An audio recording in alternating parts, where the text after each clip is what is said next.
Welcome, welcome, everyone. Welcome to another episode of Walking with the Master.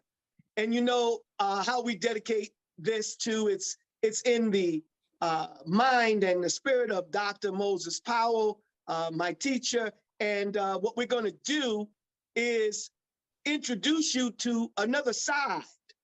And this is who taught Dr. Moses Powell. Who taught him was Grand Professor Florindo Visitacion, Mr. Vee. And in his teaching, I mean, it was premium. I've had the opportunity to be touched by him, and I tell you, he know how to touch. But nonetheless, I have a genuine master on the line. He's a genuine brother. He's a friend of mine as well. This is Grandmaster David James Ush, my brother. How you doing? How are you, sir? How you feel today? Man, I'm great. I'm great. I'm glad that you're on with us, so we can go into that genuine and pristine Supreme Grandmaster Florindo Visitacion. So, sir, well, listen. This is how we normally start. We normally start with the individual that we have, and I want you to just kind of go to the root. When I say the root, meaning where did you start? Where did your martial arts upbringing happen, and how you got into all of this? Well, before that, I'd like to say thank you very much for inviting us onto your platform, and I want to say thank you very much for the opportunity to give us another opportunity to talk about Professor Florindo Visitation, better known as Professor Vee, to whoever may not know him. So thank you very much for that opportunity, sir. You're very welcome. Thank you. Thank you for being and accepting to be on. And to answer the question, my martial arts training originally started in the streets. And then from the streets, it took to, I was working out with Master Archie Rulin. And Archie Rulin, it was the very beginning of our training. And most people know him as the gentleman who ran tournaments in Bishop Fort. Okay, and that's where I met now what we would call the legends of martial arts. We all kind of started together, we're going to tournaments back in the day at Bishop Fort. And then, but my serious training, my original serious training started with Professor Rico Guy. And I started with Professor Rico Guy and in Goju Karate. And then from there is where I met, which is now Professor Howard, who's also he brought me into the system, and we've been together now, it's going on 40 years down there. And he introduced me to Professor Vee from Rico Guy, because we were studying at Professor Rico Guy. Rico Guy got hurt. And then after he took a little injury, got hurt, he told me, you know, I got somebody I want to introduce you to, which is Professor Vee. And then I started training with Professor Vee with Professor Rico Guy's permission. And one thing led to another. And when Professor Rico Guy got hurt, he said, you know, you really like to train? I suggest you go with Visitation. And that's what I did. And I've been with Professor Vee ever since. And when I met Professor Vee, I said to him, I'm a lifer. He looked me in my face and laughed in my face, and I became a lifer. Here I am, you know, doing this thing, going on, pushing Vee now for almost 40 years. Awesome, awesome, awesome. Yeah, you have a great one lineage and a tremendous work ethic, you know, from what I have seen, and I really commend you on the work that you have done. Let me. Yes, sir. Yes, sir. Let me ask, sir. Go ahead, sir. Let me ask you, in terms of in your upbringing, in terms of the art and whatnot, what are some of the variations, or in terms of the styles, and how was it when you first got into the martial arts with your first instructor? Well, my first instructor, like I said, what I consider my real instructor was Professor Rico Guy. And training with him was incredible, right? Goju. But I came into the martial arts because of I had a situation where a lot of people, something bring you to the martial arts. Okay. For most people, it's just you're guided there by something, an event, someone else. In my situation, I had a situation outside. I didn't handle it well. I had street smarts. I knew a little bit of boxing, little wrestling from the streets, stuff you pick up in the streets. But it wasn't, I didn't feel comfortable because in that situation I got into, I didn't know how to handle it. And I said, well, I need to know martial arts. And then, of course, all of the martial arts karate movies, the Bruce Lee, the Five Fingers of Death and all that stuff that we used to watch growing up, Shaw Brothers martial arts. Then, you mess around with it, and eventually I got into it. But when I got into it, Professor Rico guy was the one who, like I said, guided my path. And the training there was incredible, was absolutely incredible. And that's where I met, like I said, Shinon Howard, Doc Williams. I had another group of other people that I met in that dojo. It was serious, man. It was hardcore. And because of that training, and they knew I was a serious student, they introduced me to other things that took me on, and then it started to grow from there. Excellent, excellent. And how do you see the difference in the art today than it was yesterday? Well, yesterday, to me, when I was coming up, yesterday was you train with a sense of you knew you had to use it at some point. People today training for more so for recreation. Mm-hmm. They train because they like the environment of the dojo, the camaraderie.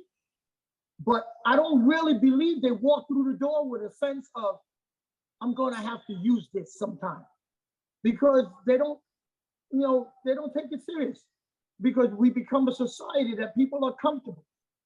They're comfortable. They got cars, they travel with their cars, they travel with their parents, they travel, in groups. So that sense of I'm going to need it today isn't really there. So I've asked a group of people, why did you join martial arts? The same question you asked me. Why did you join? What made you come into the martial art? And most of them say, I don't know. I just felt like doing it, or I seen it on TV, or I like the concept of MMA, or I had a friend who used to study karate or jiu-jitsu or aikido or whatever. So that's what brought me to it. But that's not the reason why you should join. Please continue into the reasoning. It helps.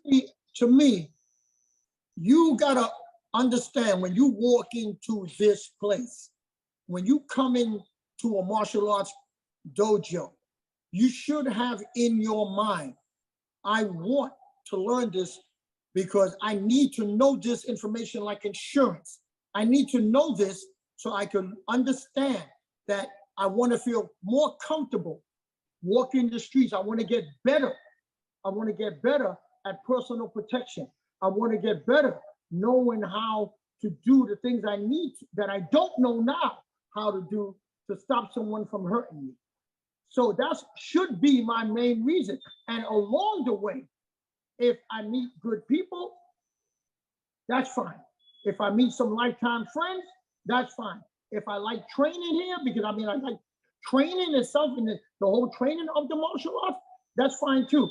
But that should not be my main reason why walk me through the door. My main reason why people should come to us is that, you know what?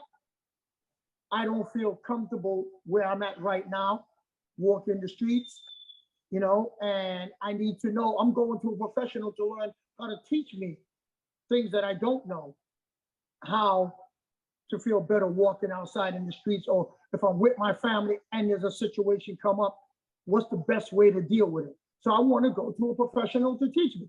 It's like buying a gun.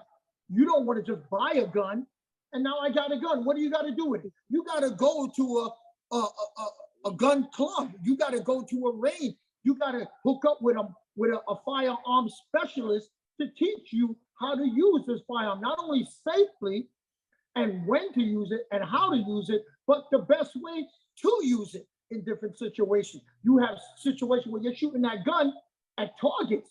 It's a different thing when it's a moving target. It's a different thing when it's multiple attackers. It's a different thing. Now, how many people carry guns and they do not know how to get to that gun in close quarter? That's what I do. I teach people close quarter, hand-to-hand combat. It's not to replace your weapon, it's how to get to your weapon. So if you're carrying a gun or a knife, which a lot of people do, but I'm not going to let you get to it if we have a confrontation and we're 2.5 feet apart. You got to earn the right to get to that weapon. And that's where a person like myself come in, because I will teach you how to do that in multiple different scenarios comfortably. And you just don't know it by purchasing the weapon. Awesome, awesome. I want to.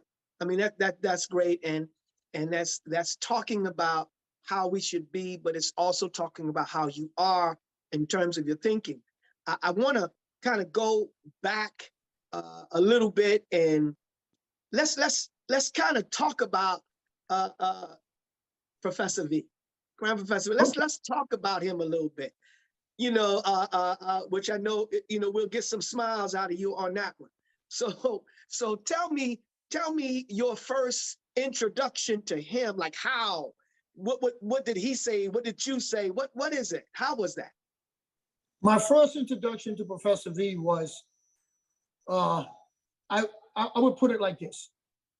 Coming from a traditional Goju system, and we're learning Goju karate. So we're doing things traditionally in that manner. And when I got introduced to Professor Vee, it opened my eyes to something that was more flowing and not so stiff, okay? And when I seen him, my very first thought was, I could do this when I'm older. And that's important. That's what I see. Because you're not gonna be young forever. And when you're young, you feel like you're going to be young forever, but you're not. So when I seen Professor Vee, what I seen was an old man who was effective. And I seen somebody, an old man who was doing things. I said, that didn't even come to mind in Goju karate because of what we learned. You know, it's learning kata, learning form, learning stance, and learning kamite, sparring. When I seen Master Vee, there was none of that. That wasn't the emphasis. The emphasis was on flow. The emphasis was on punishment. Okay, the emphasis was on punishment. You know, breaking the man down, causing as much pain as you possibly can in the shortest period of time.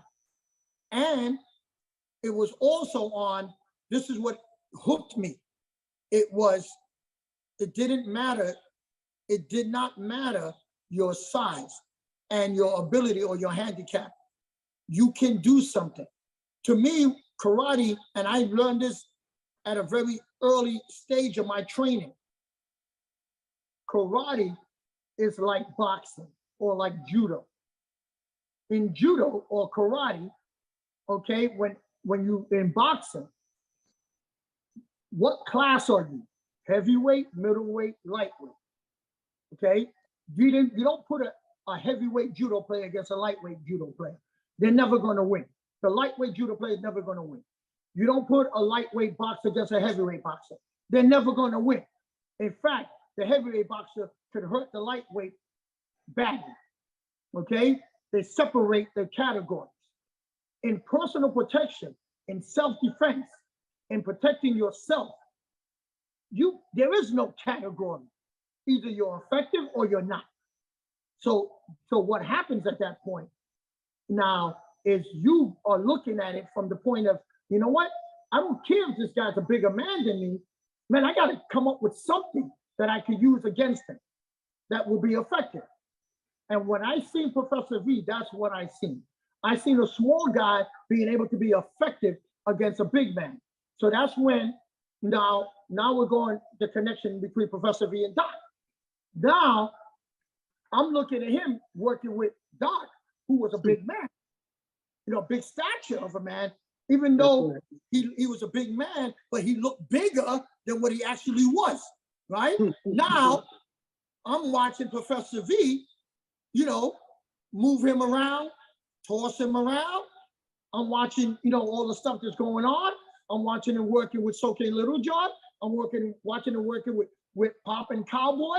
I'm watching him work with Lou Ferrer, who was my first, not my first intro to Jiu-Jitsu, but when Professor Vee semi-retired, I went with Lou Ferrer and studied with him, as you know, for a great many years. But what I'm saying is, I watched him working with all these different size men and be effective. And that was the draw. Yes, yes. Awesome. Now with Professor Vee, with him and his you talked about pain now. That's right. Yeah. And he knew how to put it on you, and you had to experience that pain, and he made you to understand that. What do you tell me? What is your thought when you were first getting that pain, different from the karate that you were experiencing or had experienced? The pain of Jiu-Jitsu that's why I came up with a saying, be generous with the pain. Because Professor Vee was generous with the pain. He'll put it on you, okay? And when he put it on you, you knew it was on you. There was, once again, it was a concept in my head of this is how it goes. If I could do this to someone I don't like, man, look at the pain I'm feeling now. I'm his student. He likes me, okay? And he's putting this kind of pain on me. And I'm feeling this pain after he let go of me. Yes. You understand? The pain is like bone chilling pain. It's like getting blasted with hot water. The water was thrown on you 5 seconds ago, but you still feel the sting of the hot water. That's the pain of Jiu-Jitsu, okay? And Professor Vee would always tell you, oh, David, I know what I'm doing. I'm a professional. I said, yeah, us. But that pain was like, oh my God. So I always had in my head, I didn't care about the pain. I appreciated the pain. I welcomed the pain. I love Ukiing for him, because all I'm thinking in my mind, if I ever do this to someone I don't like, what the hell are they going to feel? The pain is going to be 5, 10 times greater than what I'm experiencing now. So the pain thing in our system is incredible, because a lot of people, as you know, try to run from the pain. They don't really want to feel the pain. They don't really want to be Uki, because they're like, oh my God, I don't want to feel that pain. But the pain is a teacher. Let the pain teach you something. Stop looking at it as pain. Look at it as an opportunity to understand, to truly understand that if you get a chance to do this to someone that you don't like, what are they going to feel? So get good at giving the pain, get good at receiving the pain. So therefore, you know that when you're doing what you're doing, you can feel more comfortable going into it, knowing that if I can get a little piece of this off and get some of that pain on this guy, that I'm going to be okay. So that's where I have a saying where you got to get comfortable at being uncomfortable. That's right. So when you get comfortable at being uncomfortable, then you'll be better at what we do. I love that saying. I do understand and agree with it. When I was in corrections, there was a martial artist. I mean, he's such a good friend, Lenny Holmes. Yeah. And he in corrections, that when I came in, and he did it when I was an instructor with him, he would say, he said, you don't know, you don't understand, you can't understand or plan what's going to happen or what I'm going to do. he said, or what we're going to do, he's talking about corrections and whatnot. He says, because we're consistently inconsistent. Yeah. Yeah. You know, yes. So Yeah. it's an organized type of situation that you have to have that kind of mind in order to understand and whatnot, you know. Good. So with Grand Professor Vee, with him and his moving about, how did you see him? Let me say this. This is one thing he told me. He said, I'm like a father that have many children, but he said they all love me, but they can't get along with each other. Good. So you've had the experience to see many of those. He's taught so many people, giants, you know, in the art, and others who have not necessarily become giants in the arts, but they were productive in what they did. Tell me about some of that, because you moved with him, you know, and I will, you know, go from there, because I want to really talk about your relationship, because you had a tremendous, you know, love relationship with him, and in moving with him, you know, taking care of him in a big way. So I do want to hear about that and see, you know, so that, you know, I can hear what you have gone through and whatnot in terms of just looking out for Grand Professor. Well, you said a lot there, so yeah, I want to answer some of the stuff you said earlier with that. Okay, as far as, like you said, he's the analogy of a father who taught a lot of people that has a great many children and they can't all get along. One of the reasons why we don't get along is because of ego. If a lot of us could just take the ego and push the ego to the side, we'll get along. We'll get along. Because, you know, the bottom line is that, you know, here's the thing. I get the ego thing when we're younger. I get that. Everybody's trying to out there, you know, put their mark out there when you're younger. But now that we're all older, we need to stop the BS. That's right. That's get along, because we're older now, you know, and your values should change, you know, to some degree that to understand. You see, mine's very simple. Very, very simple. I represent Professor Vee. Very simple. So I keep that, I never clouded away from that. When I go anywhere, when I do anything, I speak his name first. I represent Professor Vee. So when people see me, I don't even feel comfortable. I don't like it when people talk about, oh, you know, Grandmaster David James or this and that. I don't care about that. I represent Professor Vee. I just want to get an opportunity to show Vee stuff in front of an audience I have never been in front of before. So I'm just about Vee, you know, and that's all it is.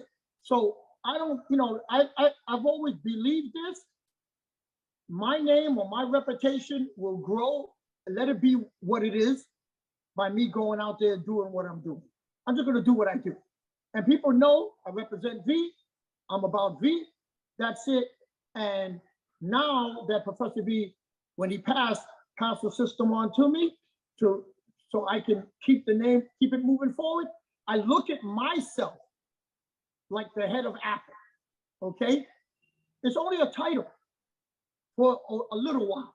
You understand? Because Steve Jobs, everybody knows Steve Jobs, okay? The head of Apple. He passed away.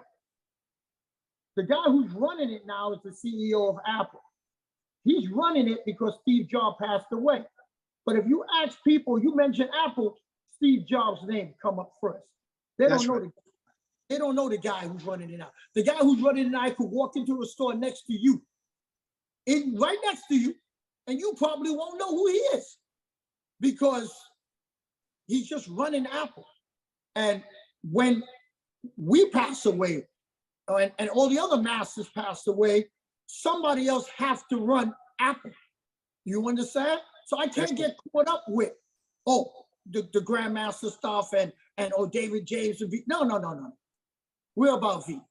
Because as long as we keep V moving forward, that's the most important thing. Let's keep Apple moving forward. And when Professor passed, he told me, keep it moving forward. When I passed, somebody else, keep it moving forward. That's why I have an obligation, and we have an obligation as instructors to teach our students, the people who we train, the best we possibly can, and give them information, all the information, not some of the information, all the information. Don't hold anything back, because you don't know when is your turn to leave this earth. Give them the information so they can pass on the information the way we got it, and hopefully add to it, because nothing stays the same. Anyone who knows Master V, if you knew Master V, the Jiu-Jitsu he was doing in 1970 or 1965, 67, that's not the Jiu-Jitsu he was doing in 70, and that's not the Jiu-Jitsu he was doing in 75. That's why there's a Jiu-Jitsu 75. And that's why there's a Jiu-Jitsu root. And that's why there's a Jiu-Jitsu tape, because he kept on growing as he kept on learning. So we gotta keep moving it forward. Yes. And you can't keep moving it forward if you're not around. So the person who's around has an obligation to see what's out there and how he can keep people moving forward with the name of V, but at the same time honor the V training, all the other parts of V, and not to forget it, honor it, and say, okay, this is Jiu-Jitsu Tay, this is Jiu-Jitsu Ru, this is Jiu-Jitsu 75, and now we're moving on to be honest Jiu-Jitsu and keep moving it forward. And that's what I do, you know. So I don't look at myself as the head of the system. I look at myself as a guy who's just here for a little while, doing what I'm doing, keeping it moving forward until my number gets called and somebody else keep it moving forward. And that's why I invented or came up with the Street Self-Defense University, because I came up with the V University because I was lucky enough, as you said, I spent a lot of time with him. I was with him in a way that that a lot of people didn't get a chance to be with him. Even people who studied with him for a great many years. Yes. Okay, I got an opportunity, and a lot of people don't know this, where I spent hours and hours and hours sitting down with him, talking as we're speaking now, asking him questions about life, asking him questions about vision, asking him questions about where he wanted his system to go. What was the goal of Jiu-Jitsu? What do you want to see? If you're around, Professor, I asked him this question. If you can live for another 10 years, 20 years, what would you like Jiu-Jitsu to be? Where would you want to go? What is the vision of Jiu-Jitsu? I asked him that. A lot of people who study with him probably never asked that question to him. Right. Okay, I sat down with him and learned things. He was born in 1910. Man, in 1910 to now, that's a whole lot of stuff that I didn't see. So I wanted to know. I'm asking him questions like a father asks a son, like a little kid. But why? But why? But why? But why? I asked those questions. And I asked him those questions for over the years, for a great many years. So I just kept asking the question. He told me the vision. So a lot of people see me do the things I do, and then, oh, James is doing it. He ain't doing it just so he doing it. Oh, he making up his own shit. No, I'm doing exactly what Professor V wanted done. He's just not alive to do it. But he told me what he wanted the vision of this art, his art, to be. And I'm trying to fulfill that promise that I kept to him, that I will keep it moving forward. And that promise of Jiu-Jitsu will be a household name as far as a martial arts household name, and it will be carried into the future. And it will be carried into the future, not the way you left it, in a different way, but it will be carried into the future, because that's what he wanted. It's awesome. It's awesome. With Doc, the things that there was a lot of opportunity and time for me to talk with him as well. And, you know, one of the things that I learned when Doc said, I am Sanukas, right?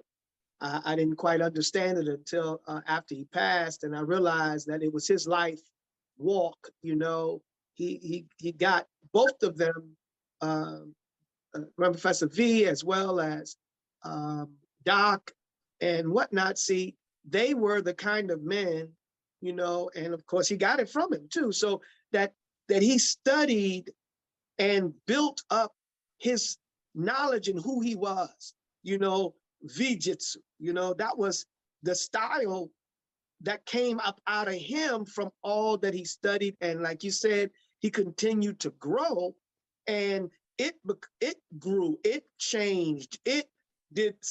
There's a law in science, everything that exists undergoes changes and transformations. Yes, There's sir. nothing that should stay the same. Yes, sir. And that's beautiful that you introduced that, because that is absolutely the truth, you know. And because if you know, there are those who think that what Doc gave, that's it, that is the fullness of it. But life causes him to change. The Pia forms that was done, and then he did the Sanukas forms, you see. And I asked him, I said, Doc, I mean, why are we not doing the Pia forms also? He said, because this is what I'm doing now. He said, and this is who I am now. So Yes. he had us on that. So, Yes. I mean, I understand the mind. It's like, you know, it's coming from the same mind, you know, and it means something. So I appreciate that. Did you want to Yeah. say anything else on that? I wanted to add to that because you and me both know when you met Doc, he was younger. When Professor Vee, when we knew him, he was younger. And Yes. I know from you experienced Professor Vee as he got older. I experienced him as he got older. And you knew right away by watching him what's going on, and something is different. And what Yes. was, and if you pay close attention, when Professor Vee was younger, the techniques he used to put on us was 15 moves, 16 move techniques. Yes. Overkill on the ground, groundwork, overkill. As he got older, the pain got on immediately. And as he got older, the techniques turned from 15 moves to 5 and 6 moves, to 3 and 4 moves sometimes, because age made you operate with a different mindset. That's right. That's right. You see? And that's what's important for us to realize when you're growing. So a lot of stuff that we used to do, okay, it's not that we are changing for the sake of changing. Your body changes, your age changes, and your mindset change where, okay, I used to be able to do that, but is it necessary for me to do all that now and get the same end result? No, it ain't. Okay, so the style you teach changes, and that's what Professor Vee was really great at. Going with the fact that, guys, you know, I'm older now, I'm doing this now because this what suits my body now. Yes, yes, yes, yes, sir. Yes, sir. Excellent. I mean, and he was some. Let me give you a little something too. I and I didn't really know this. I knew that there was a problem at one time with Shinon Antonio Pereira. Yeah. Yeah, and when I was giving an event in 1990, when I gave that event, it was a huge event. It was a huge success. But before giving the event, I went to various schools to invite them out. And I definitely wanted to go to Shinon Antonio Pereira because I know there was some association, but I heard that there may have been some bad blood. I didn't know what it was from exactly. Yes. So when I went there to his dojo before the event, I had a student with me, and I waited to talk to him. He came over, And when he started talking, I told him what I wanted, and he began to speak almost, you could easily take it as a negative toward Professor Vee. Yes. And it was, I'm listening. It wasn't direct, but it was right there. So my student became upset, and I could see he was upset. But I moved him. I said, no, wait outside. And I stayed with him because I wanted to hear more, because I wasn't clear that it was, it was direct being disrespectful or anything like that. But let me tell you, the beauty was that I was able to get past all of what he was saying. He was trying to send me off, really. Right. And what happened was, after he could not do that, he said, come with me. And I'm like, okay. I started walking with him. He took me into his office, and then he opened up albums, and he started showing me he started showing me these albums that had Grand Professor Vee in it. It had him, with a black belt on, and had Grandmaster Ronald Duncan in it when they had on black belts. And he then began to tell me the story. What had happened is that back years ago, they were together. I should say that Professor Vee pretty much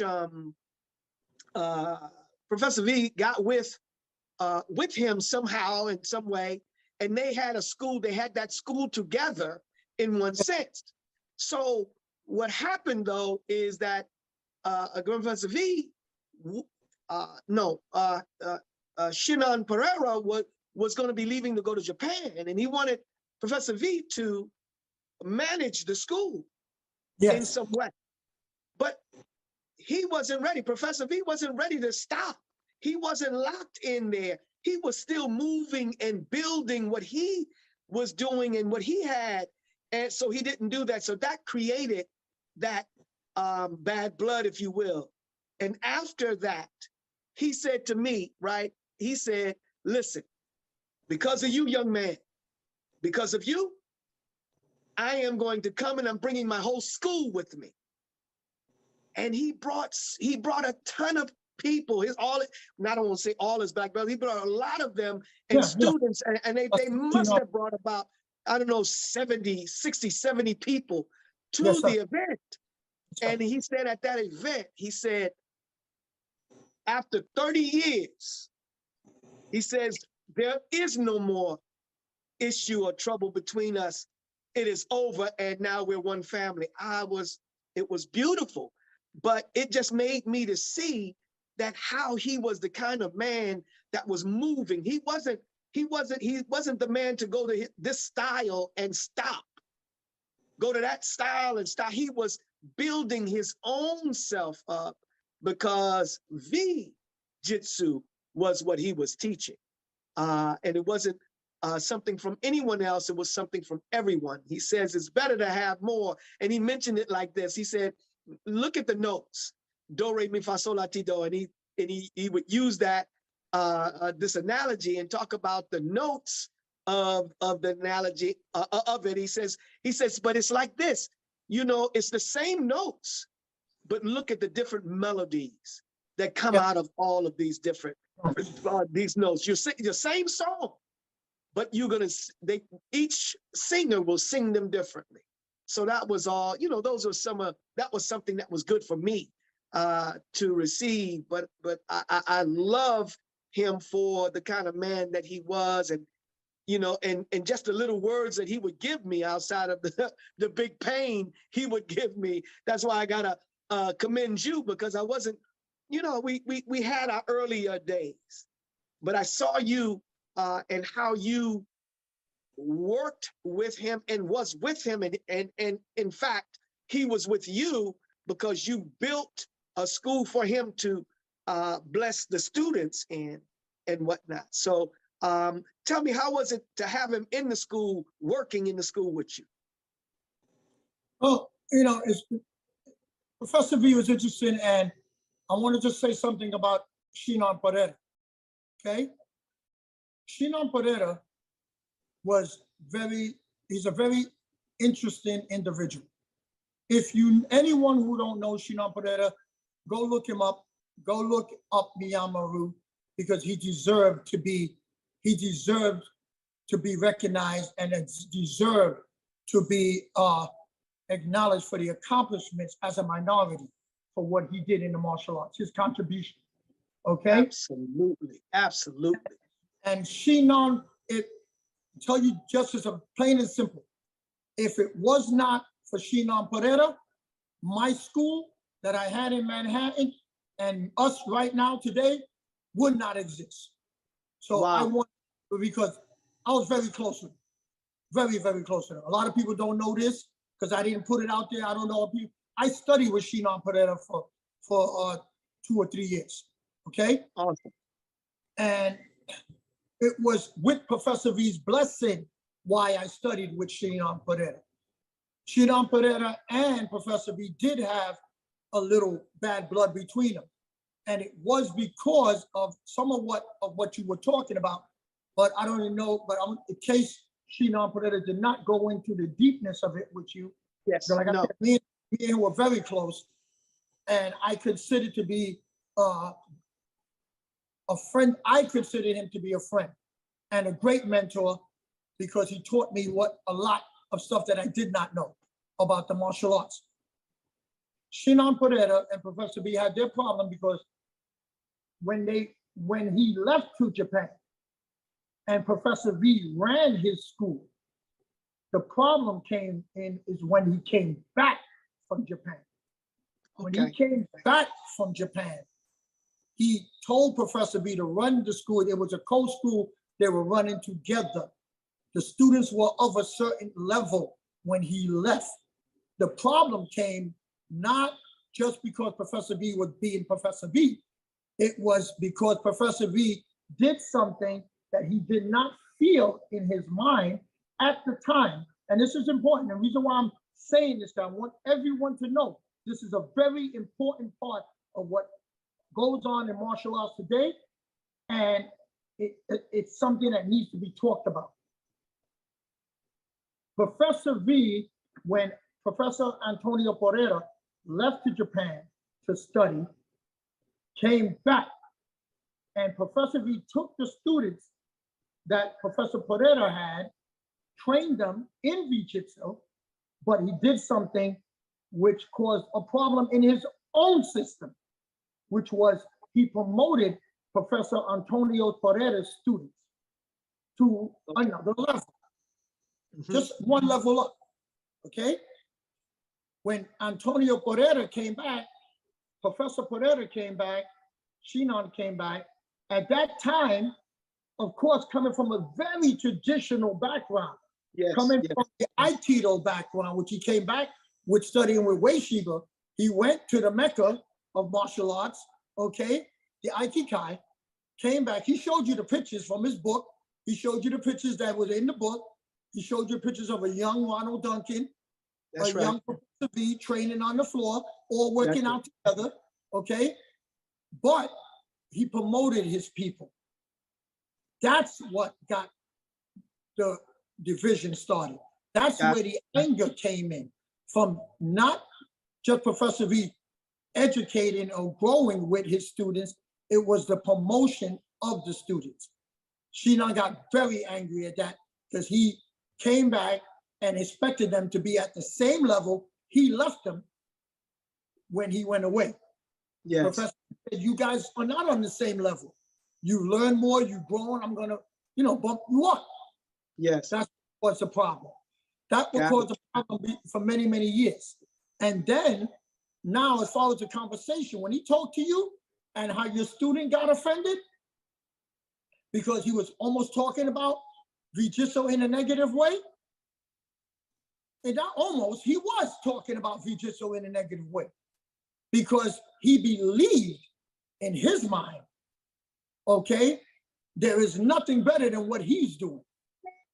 And he's not wrong for that because Miyamaru, when I went with him, he tried to convert me to become a student of Miyama-Ru. Now, understand this. Professor Vee sent me to him, okay? And while I'm there with him, he's telling me every single time I walk through the door that I should be a student of Miyama-Ru, because Miyama-Ru is the system of the future. Vijiso is not the system of the future. Miyama-Ru is the system of the future. So you should be with me, okay? And I would laugh, I would smile, and I would tell him, Shinon, I'm not here for that. Professor Vee sent me to you for different reasons, okay? And I'm here for those reasons, and I'm not here to become a student of Miyama-Ru. But I get it. If you don't believe Miyama-Ru is the best thing on the planet, then who does? Who does? You're the master. You're the head of all of this. You created Miyama-Ru. You wrote 5 books on the system. You got schools in multiple countries. So if you don't believe this is the best thing and this is the greatest system of self-defense, then who should? Your students? You got to believe it.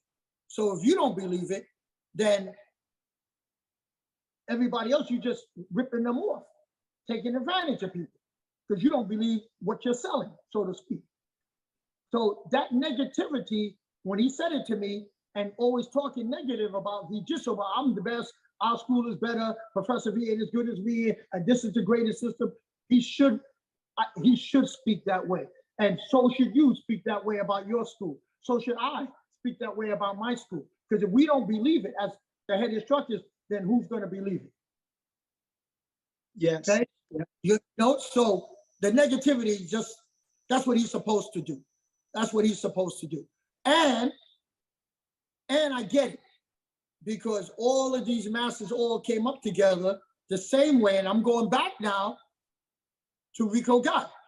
Professor Rico Guy came out of a dojo with Frank Ruiz, okay? The Nisei Goju Dojo. And if you know the lineage of the Nisei Goju Dojo, you have Chaco Zulu, who came out of the Nisei Dojo. Ron Van Cleef came out of that dojo, okay? You have Wilfredo Rudan came out of that dojo. You have Ron Taganashi, who came out of that dojo, okay? You're going back Earl Watson, who came out of that dojo. And so when you look at all the great people who came out of that dojo, Will Louis, at the same time, Ron Van Cleef had the name Chinese Goju. Bill Louis had the name American Goju. And he wanted Ron Van Cleef to take that name because he's American and Ron Van Cleef was Chinese. Well, Bill Louis was Chinese, you know, and he said no. And Pierre Rene, that master I would also say, who came out of that dojo. So you look at all the great people that came out of that Nisei Goju Dojo with Master Ruiz. You understand? So these guys now, these are great names that I just mentioned in the martial arts, legends of the martial arts. Now, think about that. They're all now legends, and so they got to believe what they went out there to create, to build, got to be the best. Like they got to be number one. You know, I agree. I agree, just with the caveat that believing in oneself, what we do, I believe in myself. You believe in yourself.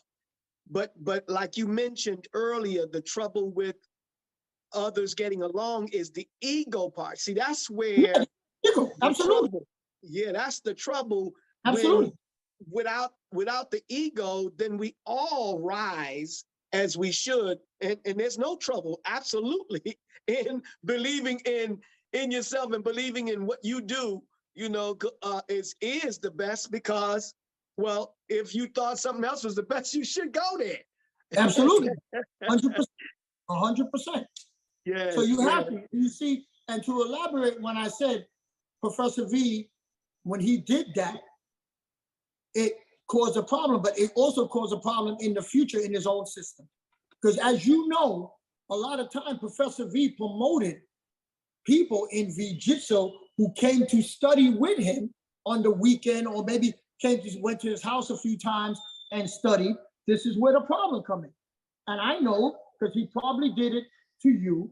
He definitely did it to some of the older students, the senior students, to us, where he promoted their people who was coming to his house to study, and he would give them rank. Now, he would give them rank, and they would go back and tell their sensei, or their sensei will find out, well, I got this from Professor Vee. Yeah, but you study with me. Why are you going behind my back to Professor Vee to get rank?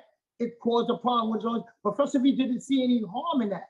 And that was just him being respectful of you coming to train with him. And he wanted to honor that by watching your advancement and giving you a certificate for that. But here's where the problem came in. This is where the martial arts business part comes in now. It's not good martial arts business, okay? Now, when you do that, it caused a problem within his own system, because you have people running around here claiming to be Vee-Jitsu, claiming, oh, I study with Professor Vee. I got a black belt from Professor Vee. I got this from Professor Vee.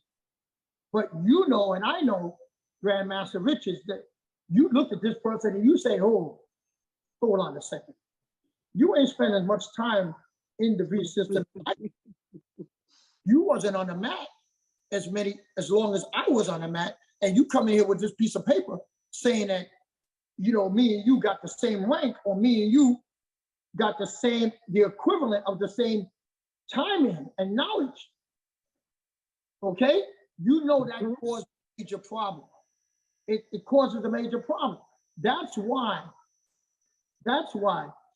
when I spoke about that to Shinon Padera, and I said, Shinon Padera, what is the best way to handle this? He looked at me and he said, David, Professor Vee gave you the system. You are in charge. You don't have to recognize anyone that you don't feel and that you don't know put the time in that they're claiming to put in, because you were there. I was there. I've been there since 1973. I was there. And I seen everybody. I seen who came through the ranks. And when I had no say, when I was just a little white belt on the mat, trying to work my way through the ranks, I seen who treated this man with respect, and I seen who used him. Yes. I seen who came out there, as soon as they got what they wanted, they left. Yes, sir. And I seen how that broke his heart. And that's why I said, you see, people say, oh, he gave you the system. Professor D didn't give me the system. He didn't give me the system because I was some great martial artist and I was some great student that shined above all the rest. I got it from before. I got it by other people who was with him, who he wanted or he thought was going to carry on his name. Once they got what they wanted, they moved off and left the man alone.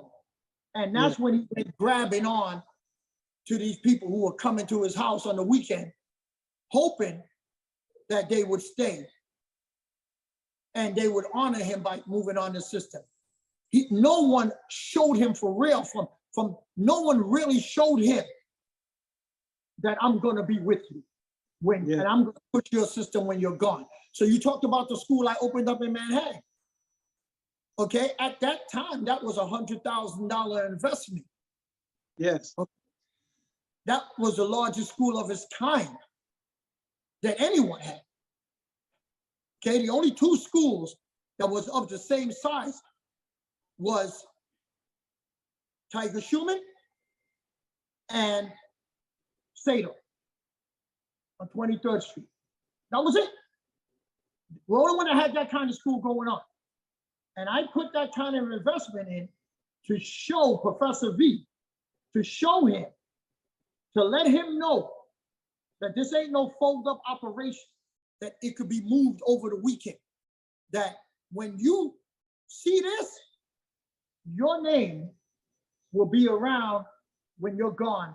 Because if you know, when you walked into my school, I had a set of lights And I still got the lights in this dojo and every dojo.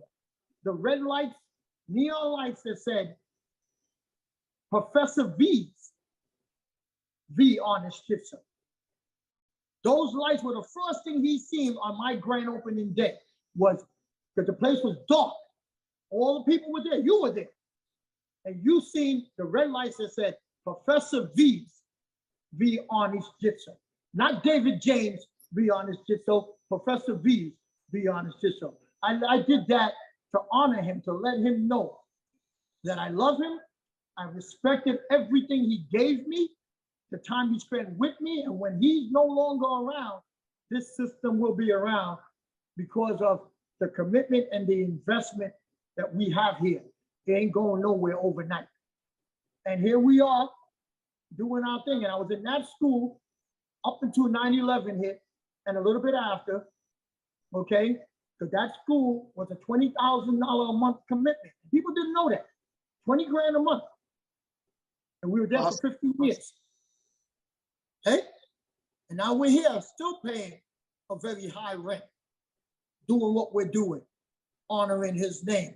And that's why when I look at these people who got a certificate, who came through the back door, and some of them were on the mat with you, who might have been with you for 2, 3, 4, 5 years, might have been with me for a long portion of time, and then they went behind us to get with Master Vee and got some more rank. That's right. But, you know, that's the kind of stuff that causes the friction in the martial arts, the ego stuff, and that's the kind of stuff that we don't allow us to grow. Because the reality, Master Muhammad, the reality is this, okay? From day one, when Professor Vee, quote unquote, gave me the system, I gave it back. And I looked at him and I said, I don't care about this. I'm happy to be down. I just want to be in the environment. I just want to be with you. I just want the information so I could give it to somebody else. And a lot of these guys that did that, if they would understand that they would be the men who they are, regardless to what rank they have, regardless to the rank they have. Dr. Powell will be Dr. Powell with or without the rank. Little John will be Master Little John with or without the rank. These are great martial artists. They're gonna have the name. They're gonna make the name. You know. So with them, and they honored Professor Vee. They with Professor Vee. So how are the people who came behind them not doing it? And you understand what I'm saying? They don't need to. They didn't need to do it. You know, you could honor the man and still have the name you have. You don't need to do the backdoor stuff. That's because right. You have the name you have without doing the backdoor stuff.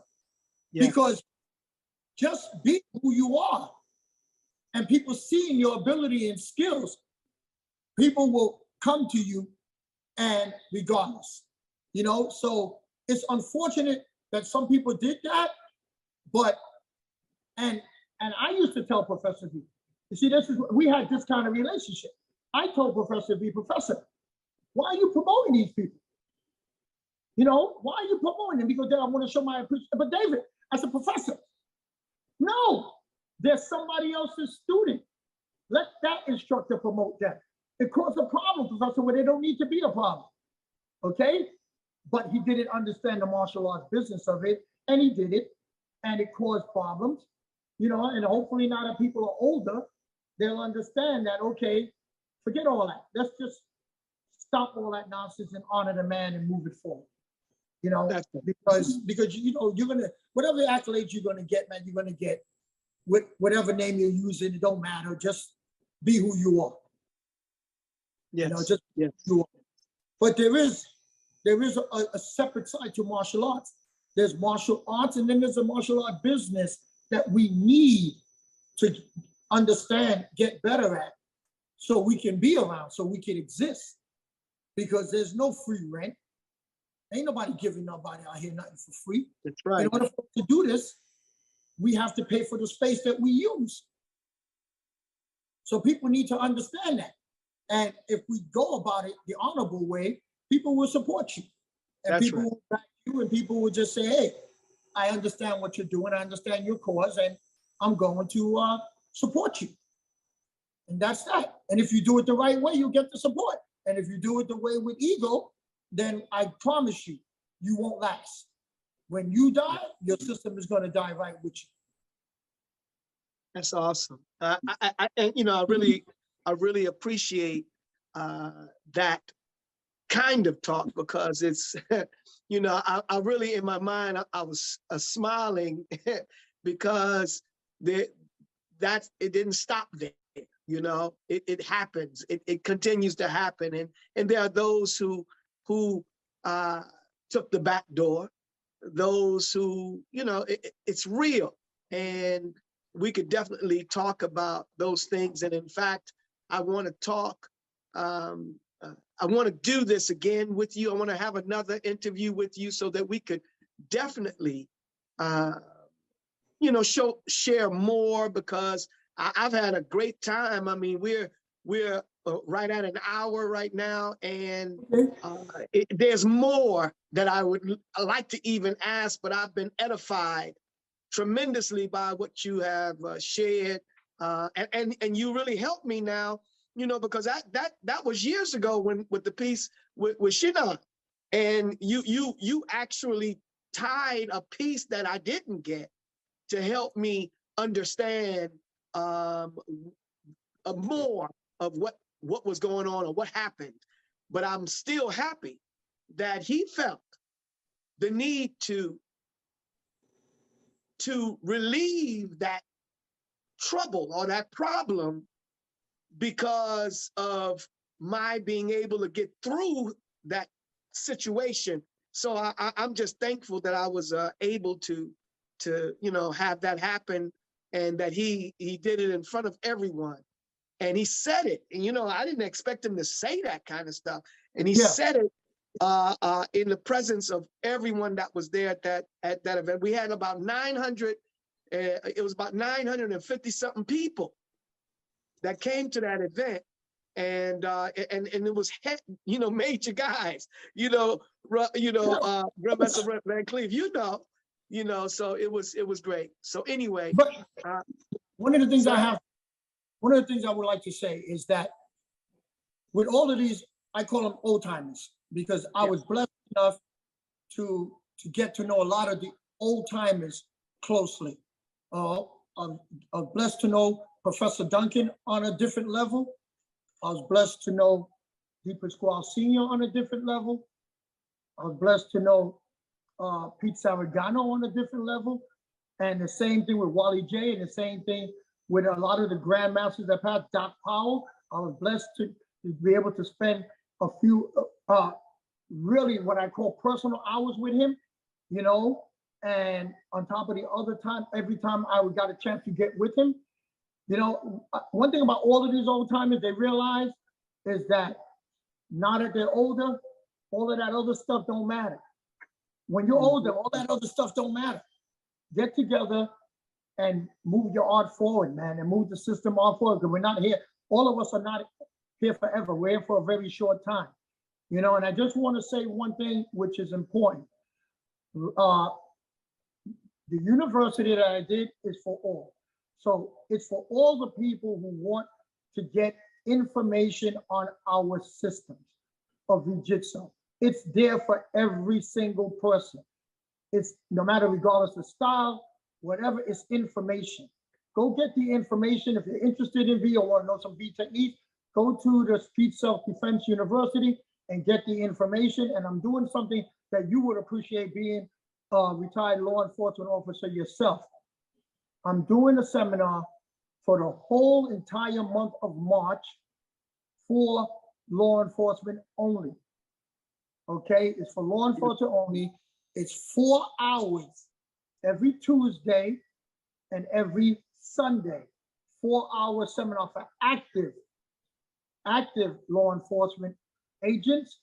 And all they got to do is contact me or go to the website, contact myself or Shinon Cirillo at our website.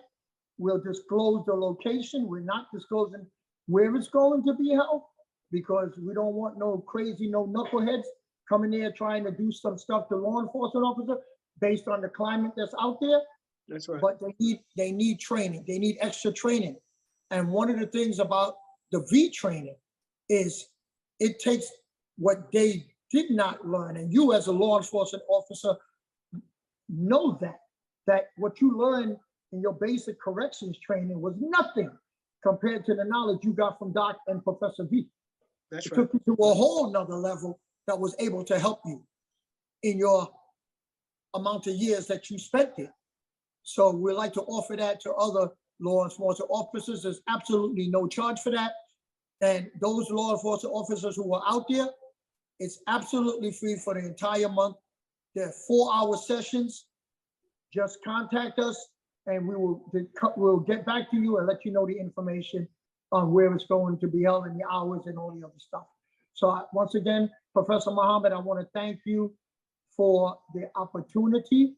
I want to thank you for giving me this chance to talk with you. And like I said, man, there's a lot that we did not speak about that need to be spoken about. So in the future, if you would like to do this again, you know, I'm fine with that, because once again, anytime I get an opportunity to talk about Professor Vee and talk about his vision and where his system is going, because that's a question that we didn't even get a chance to get into. You never asked what did Professor Vee want for the future? And that's a whole nother hour in itself. But I'll be happy to share that with you at some other time.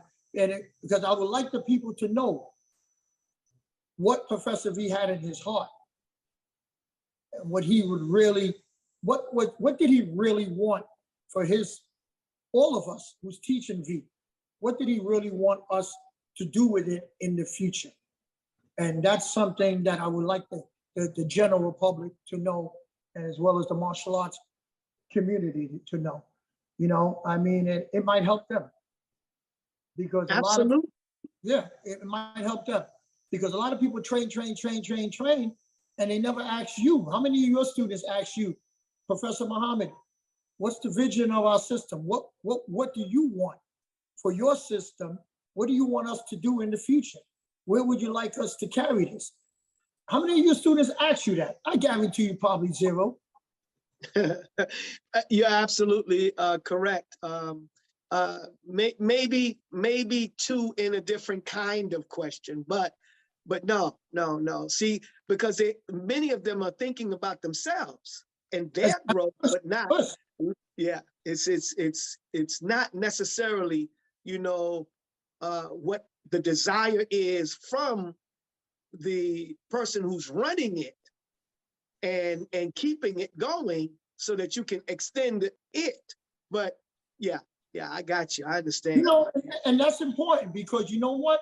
You see, I'm glad you said that, because you said they're thinking about themselves. A lot of students see Professor Vee. I want to end with something that Professor Vee always said to me. He said, David, they walk through the door, they're takers. Our job is, by the time they walk out that door for the final time, they're givers and not takers. That's the goal. You know, that's the goal. To make them better people, not better martial artists. Not better martial artists. That's right. You hang around us, you got to get better. Okay? But can we make you a better person than what you are when you walk through the door? And that's Professor Vee. Awesome. Thank you, Grand Professor. Thank you very much, Grandmaster. Thank you very much for your time, your patience, and your straightforward and truth that you presented. Thank you for that. Thank you. It's refreshing. Very much. All right. Well, listen, everyone. Thank you all for coming and being here for another episode of Walking with the Master. May God continue to bless you, keep you strong, but strengthen your mind. Strengthen your mind so that you will have the right mind to go into whatever you have to deal with. Thank you. Us, my brother. Us. Thank you. And contact us anytime. Us. Oh, yes. Absolutely. Say the website again. The website is called the Street Self-Defense University. Was it the Street Self-Defense? The Street Self-Defense University. Got it. Got it. Okay. We got it. And man, we're gonna definitely make sure that everybody get it. And You all, if you have any law enforcement guys out there, any law enforcement officers out there, please contact us through that. Absolutely. Man, that's Thank you. awesome, boy. You're giving a lot. That's wonderful. Wonderful. May God continue to bless you with that. Now, take care. Take care. Every student of a master here today, you reflect your master teacher. You want to walk like him. You want to talk like her. But you start by having an object in front of you that you admire.